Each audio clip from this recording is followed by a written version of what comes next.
Olá, meu nome é Fernanda, eu sou graduanda em Museologia na URGS e bolsista da FAPERGS, e eu vou apresentar o trabalho Digitalização de Acervos do Museu da História da Medicina do Rio Grande do Sul, as possibilidades de pesquisa na história da saúde. Então, quando o acervo chega no museu, através de uma doação, a primeira coisa a ser feita é trabalhar para que ele fique apto a ser pesquisado. Então, depois que ele é higienizado, ele é catalogado e disponibilizado para pesquisa. E o acesso ao acervo é feito principalmente pelas ações virtuais, como as exposições virtuais. Então, aqui trazendo algumas das possibilidades de pesquisa no Museu de História da Medicina, o MUM, a história das elites, tanto as elites como a elite intelectual de épocas, as questões de gênero, com questões de maternidade, ginecologia e saúde da mulher, a saúde pública, trazendo o sanitarismo e as epidemias, a história do ensino, com teses de formação e documentos sobre ensino nas escolas, e a história das instituições, com associativismo e outras instituições. Então, o problema. Como o acervo está sempre recebendo doações, existe essa expansão continuada do acervo, que sempre precisa estar sendo organizado, catalogado, para ser preservado e comunicado. E aí existe o difícil acesso dos documentos pelos pesquisadores, que foi acentuada pela crise da Covid-19. E a necessidade da instituição, então, ser mais acessível ao público, frente à crise sanitária, através da construção de ações virtuais.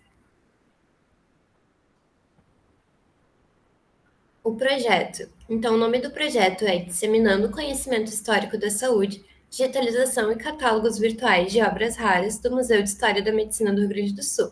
Ele é coordenado, então, pelo professor Marcelo Viana, do IFES, com a colaboração da museóloga Ângela, do MUM. Então, o projeto é o edital da FAPERGS de 2020, de apoio a projetos de pesquisa aplicada dos institutos federais, e parceria com instituições demandantes. O projeto, então, ele foi iniciado em 2020 e eu entrei nele em 2021. Os objetivos, então. A gente traz como objetivo geral ampliar as possibilidades de divulgação e preservação dos acervos do museu. E aqui, como objetivos específicos, então, contribuir para formas originais de divulgação científica através da disponibilização das fontes históricas digitalizadas, contribuir para a preservação de acervos, porque se a gente tem essas obras digitalizadas, a gente não precisa estar sempre lidando com os materiais originais e não estar contribuindo com os fatores de degradação. Possibilitar o desenvolvimento de pesquisas relacionadas à área da saúde, mesmo que de forma remota, porque a gente vai conseguir ter esses acervos digitalizados, produzir conhecimento sobre a história da medicina e da saúde no Rio Grande do Sul, e aproximar as áreas de museologia, história e análise e desenvolvimento de sistema, a partir de uma experiência interdisciplinar. As ações propostas, então, a preservação com a digitalização dos documentos, a divulgação com o objetivo da produção de catálogos digitais, que o catálogo, então, ele é um documento comentado, e a gente traz como exemplo os da Biblioteca Nacional, e mesmo assim, todos esses documentos vão estar disponíveis na íntegra. E a questão da acessibilidade, com posteriormente a criação de um aplicativo.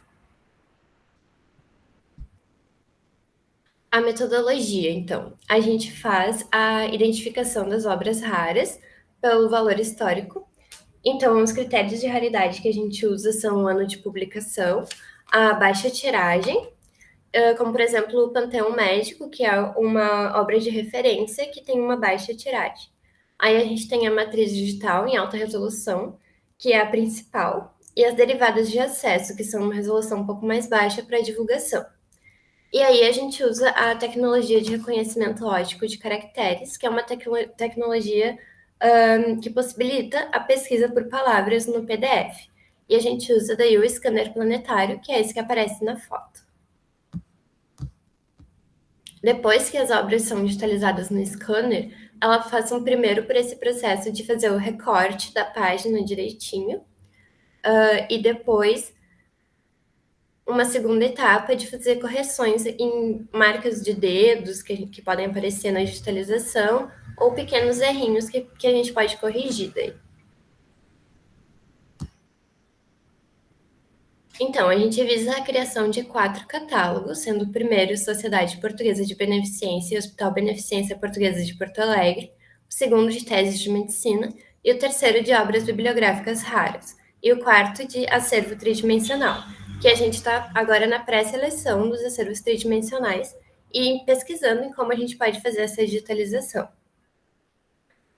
E aí a gente faz a pesquisa histórica para contextualização dos catálogos, a listagem, que eu vou falar um pouquinho depois, e essas são algumas referências de modelos de catálogos que a gente tem. Então, aqui é um exemplo de listagem, onde a gente traz o nome do documento, a descrição, o fundo, a quantidade de páginas, o ano, publicação, tamanho, observações e checagem. E aí a gente traz também o ano de referência, que é, por exemplo, se tem um relatório do ano anterior, o ano de referência é o ano anterior, não o ano de publicação. Então, os resultados parciais da Sociedade Portuguesa de Beneficência e Hospital Beneficência Portuguesa de Porto Alegre. A gente tem, então, digitalizados os relatórios do Hospital Beneficência, os relatórios das beneficências portuguesas de outras cidades do estado e outros estados do Brasil. Então, esses relatórios, eles trazem fotos dos quartos, dos berçários, da granja, do Beneficência e toda a prestação de contas, de fiação, as compras do hospital. E aí, como possibilidades, a gente traz as instituições médicas gaúchas, instituição privada, que a Santa Casa era uma instituição privada para sócios antigamente, a questão do associativismo português, que era um grupo de portugueses que faziam parte da sociedade de beneficência e se reuniam para ajudas mútuas. Inclusive, aqui na foto é o cônsul Amaral Ribeiro, que foi o primeiro presidente dessa sociedade, e a gente tem vários documentos relacionados a ele digitalizados também. A IGE, então, que é a Revista Mensal Popular de Medicina e Educação Sanitária. Ela é composta de 12 números do ano de 1934 e ela era uma revista de saúde pública voltada para o público em geral. E ela trazia questões de saúde da criança, saúde da família, conselhos para uma casa sadia, doença de Chagas e alguns temas de obstetrícia também. Então, ela traz como possibilidade o estudo da história dos profissionais que escreviam para o periódico, que não eram apenas médicos, eram de várias áreas, o apoio dos médicos e quem eram os editores da revista.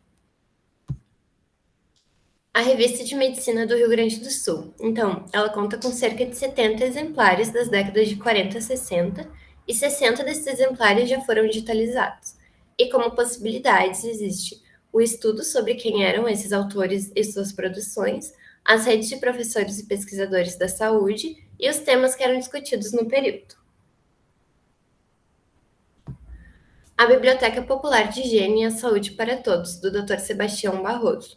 Então, era uma coleção que contava com 27 livros da década de 1930. E eles eram livros que, primeiramente, eles eram dedicados ao público geral e, posteriormente, eles foram utilizados com o público escolar.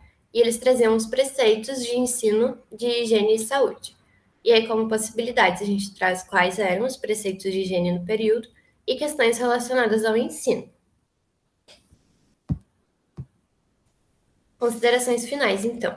A questão das restrições em função da pandemia, a necessidade de democratizar o acesso ao acervo, a necessidade também de estimular o interesse pela história da saúde e de preservar documentos e objetos históricos no museu para gerações futuras. Essas são, então, as nossas referências. Muito obrigada!